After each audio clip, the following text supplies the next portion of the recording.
wabarakatuh. Shalom, Om Swastiastu, Namo Buddhaya, Salam Kebajikan, Rahayu. Kembali lagi bersama saya, Faradila Nilam, dalam channel ini. Pada kesempatan kali ini kita kedatangan tamu spesial yang akan menemani kita dalam perbincangan podcast pada kali ini. Nah, tamu spesial itu siapa sih? Ini dia Mbak Reza Uswatul Kasanah, narasumber kita kali ini untuk perbincangan podcast pada hari ini. Kebetulan Mbak Reza Uswatul Kasanah ini adalah teman sedesa saya yang memiliki usaha di bidang properti dan sekarang sedang menjalani pendidikan bahasa Jepang ya Mbak? Ya, atau LPK.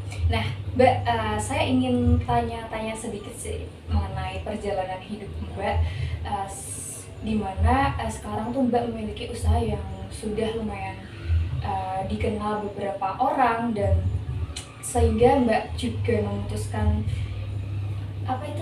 pendidikan bahasa Jepang itu ya Mbak? Iya. Nah itu, boleh nggak Mbak cerita sedikit mengenai perjalanan hidup Mbak pada saat itu? Terima kasih atas kesempatannya telah diundang di podcastnya Mbak Dila ini.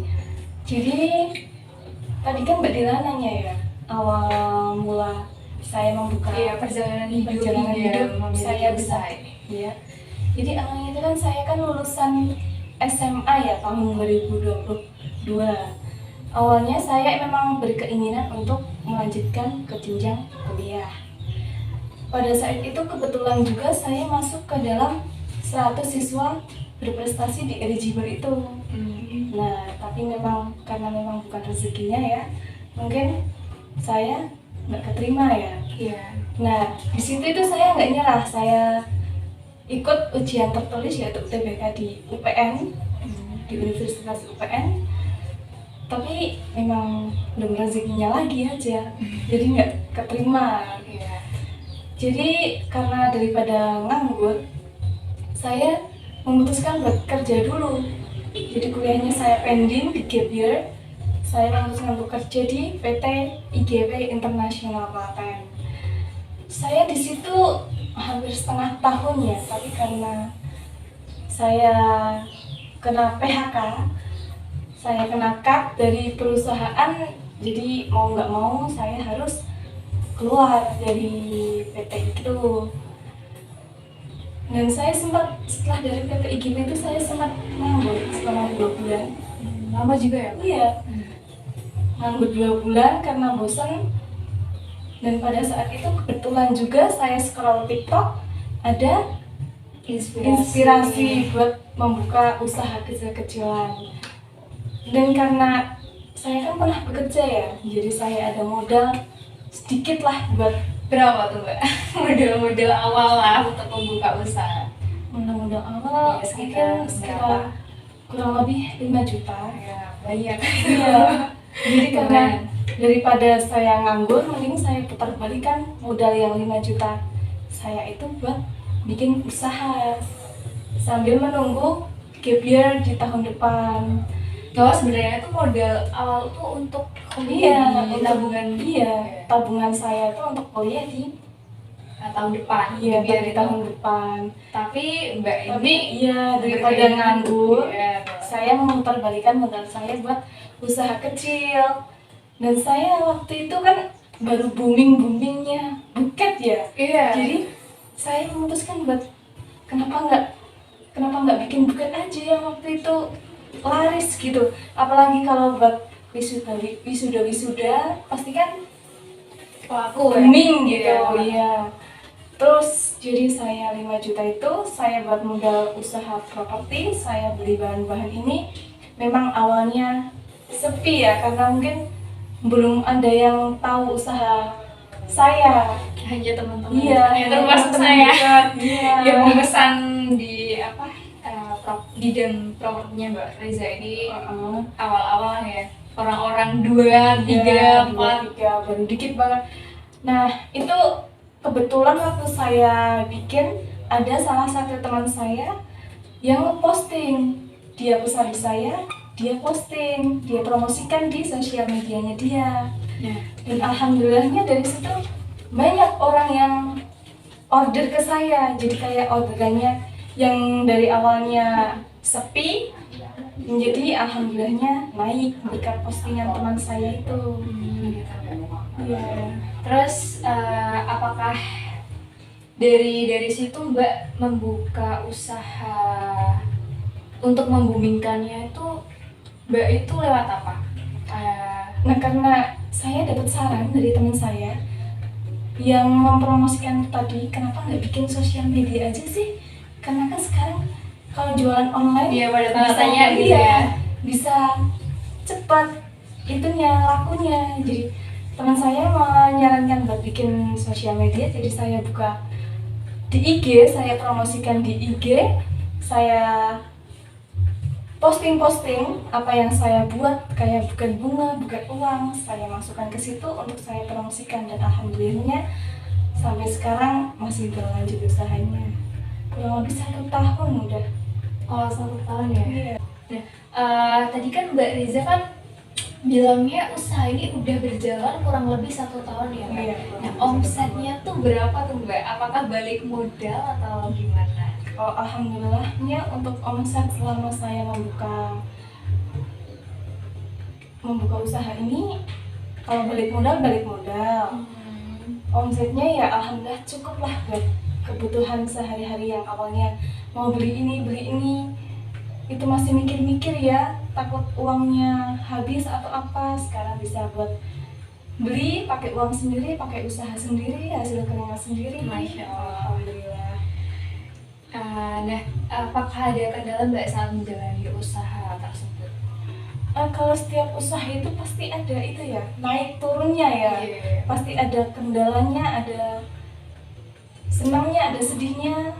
Dan pada saat itu tuh sempat ada kendalanya itu dari diri saya sendiri, malah. Kenapa tuh Mbak? Karena saya kurang konsisten dalam mengerjakan usaha saya. Iya, saya kayak membuang-buang waktu. Saya nggak konsisten, dan akhirnya waktu itu saya sempat orderannya anjlok. Karena apa itu Mbak? Karena sayanya kurang konsisten dalam mengerjakan usaha saya ini. Oh iya, dengar-dengar kan pada saat itu Mbak merekrut karyawan ya? Iya, sabar. Di awal-awal waktu booming Iya. orderan gitu kan. Terus apakah di saat ada kendala itu karyawan bisa menyebabkan kendala? Enggak. Oh, enggak. Karena waktu ada kendala itu kan omsetnya jadi agak menurun gitu ya. Jadi nggak memungkinkan buat saya untuk merekrut karyawan itu. Jadi saya mau Keluar sendiri atau enggak, saya yang itu ya. Karena saya nggak mampu buat ngebayar? Iya. Waktu itu kalau nggak dibayarkan ya kasihan ya. Iya. Jadi saya bilang aja orderan baru menurun, mungkin nanti kalau sudah orderannya sudah naik lagi, Dipanggil bisa lagi. saya panggil lagi. Nah, Mbak Reza ini kan keinginan awalnya tuh buat kuliah ya Bu, yang modal awal kerja di IGP sebesar 5 juta itu tabungannya untuk kuliah. Nah, sekarang kan udah di tahun 2024 ya, udah 2 tahun ya Iya. dari usaha yang berjalan. Nah, apakah Mbak ingin melanjutkan kuliah atau emang sudah menjalankan kuliah nih sekarang? Kalau awalnya kan memang keinginan saya masuk kuliah ya, Iya. di pendidikan paling atas kan kuliah ya. Iya. Tapi semakin kesini kayaknya saya berubah pikiran. Kenapa gitu? Karena beberapa bulan terakhir ini saya memutuskan buat masuk ke sekolah bahasa Jepang, atau mungkin bisa disebut LPK ya. Iya. Saya masuk ke situ. Jadi kayaknya kalau kuliah saya nggak dulu. Mbak tuh memilih LPK tuh terinspirasi sebelumnya dari siapa nih Mbak? Karena kakak saya ya, karena kakak saya dulunya juga LPK, sekarang alhamdulillahnya sudah di Jepang, jadi saya terinspirasi yang awalnya pengen kuliah, jadi putar balik ke LPK. Seperti itu. Nah, Mbak tuh awal-awal masuk LPK tuh kapan tuh? Baru beberapa bulan terakhir, mungkin Februari kayaknya. Februari, berarti kalau sekarang tuh sudah berjalan Empat sekitar bulan. 4 bulan. Iya. Nah, Mbak, pemberangkatan LPK tuh kapan sih Mbak? Soalnya tuh saya kurang tahu ya masalah-masalah LPK seperti itu, boleh dijelaskan? Kalau LPK itu bukan pemberangkatan ya. Setiap bulan tuh pasti ada job. Tapi kalau buat cewek itu jobnya agak kalau dibanding laki-laki lebih banyak laki-laki ya kalau buat job yang di LPK itu. Oh iya. Jadi setiap ada job kita ikut wawancara dulu, kalau lolos baru kita berangkat. Nah, kan Mbak sekarang menjalani pendidikan bahasa Jepang itu. Iya. Apakah usahanya tetap Mbak kontrol? Apakah dipegang keluarga Mbak atau gimana tuh? Kalau usaha karena saya LPK kan nggak bisa ya, kayak waktunya bukan gitu kan nggak bisa mengerjakan Iya, orderan-orderan yang masuk. iya. Jadi kalau untuk keuangan saya serahkan ke keluarga saya. Tapi kalau untuk buket gitu, kalau saya ada waktu luang saya kerjakan. Tapi ya nggak bisa sewaktu luang sebelum saya masuk LPK. Tapi kan itu sekarang kan sudah normal ya usaha. Iya, alhamdulillahnya. Pada saat ada kendala kan tidak ada karyawan ya. Iya. Nah sekarang kan sudah ada berapa karyawan nih Mbak? Masih satu. Masih satu Iya. ya? Apa tadi nggak mau merekrut saya saja Mbak? belum berani merekrut karyawan lagi. Takutnya ada kendala kayak kemarin lagi. Kalau gimana kan kita nggak tahu ya. Tapi tetap ini ya konsisten ya usahanya Alhamdulillah, sama konsisten. Buat pemasukan sedikit-sedikit. ya. Yang berbicara tentang LPK nih Mbak, apa sih keinginan apa ya motivasi Mbak ingin berangkat ke Jepang itu tuh apa ya yang buat Mbak berkeinginan ke Jepang ya? Pada awalnya tuh Mbak ingin berkuliah, kok tiba-tiba pindah ke pendidikan bahasa Jepang itu? Selain ingin bekerja, saya juga ingin merasakan tinggal di Jepang itu kayak gimana gitu ya Mbak. Karena Sekalian kan liburan iya, gitu ya. karena kan sekarang banyak orang tuh yang liburannya ke luar negeri, ke Jepang. Jadi saya ingin merasakan tinggal di Jepang itu kayak gimana sih, 4 musim di Jepang itu kayak gimana sih gitu. Tadi kan Mbak bilang ya 2 bulan lagi akan ada tes ya. Iya. Tes di Jepang. Nah, apakah nah jika nih seumpama ya Mbak tes di situ ternyata Mbak mengalami kegagalan, nah apa yang Mbak bakal lakuin ke depannya tuh? Kalau kegagalan dalam kehidupan itu pasti udah biasa ya. Iya. Yang penting tuh jangan menyerah aja. Tetap ya, Iya, tetap kita lanjut aja.